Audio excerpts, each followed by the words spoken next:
Welcome to Sweet Home Freedom. This is Steven.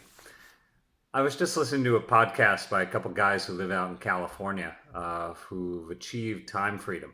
Their podcast is called Trading Investing from the Beach. That's it. If you want to find them and listen to them, it's great information. It's all about how to think. They were just explaining the difference between having currency, using dollar bills, the Fed note as a holder of your wealth, or keeping cash in the bank, or which doesn't give you any interest at all compared to the amount of inflation, and comparing it to holding gold over time. And one of the guys I'm thinking is in his early 60s, probably a little, just a couple of years older than me. And he said that his parents purchased a house in California for about 40, was it about 50,000, something like that. Back in the 70s or early 1970, 71, gold was about 40 bucks an ounce. 40 bucks an ounce. Just before it started, just before Nixon took it off the gold standard, which was 50 years ago yesterday. And the example was talking about it would have taken about 5 to 600 ounces of gold to purchase the average family, 3-2 family house.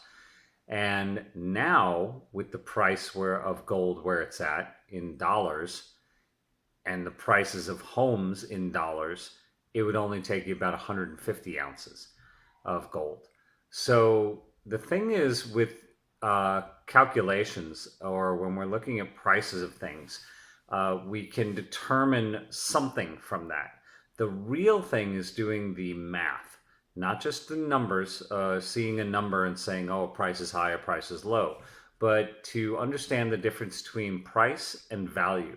So the value of something, a thing, a commodity, a product, or a service, what's the value? What do you get for it? And if you were to go back over time and produce a chart of what you can purchase or exchange one thing for the other, could also be called a ratio. Houses to gold, purchase oil with cows, purchasing cows with silver. What can you do with that? If you eliminate currencies that are printed into oblivion to where they self-destruct eventually and become worthless, you will see that most prices over time in value, in terms of ratios, stay the same. They only go sideways in a cycle of availability. But in terms of value, the value of something always stays the same, but sometimes gets distorted when there's certain market forces that are happening. And those market forces can be availability due to actual supply and demand, but also, like in terms of gold, the gold rush, they found more gold, but that didn't affect the price that much over time.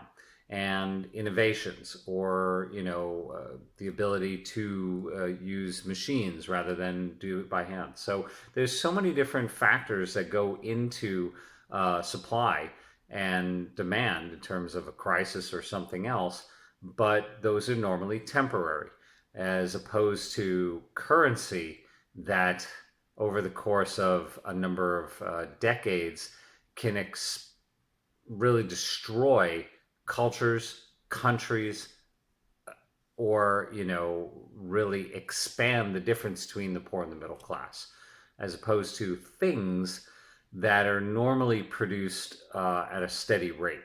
So if you're noticing prices changing lately, or the quality of or packaging or amounts of things getting smaller, pay attention to value rather than prices. And it just takes a little calculation. It's a simple addition, subtraction, division, multiplication. And you will see there's a big difference between price and value. Have a great day.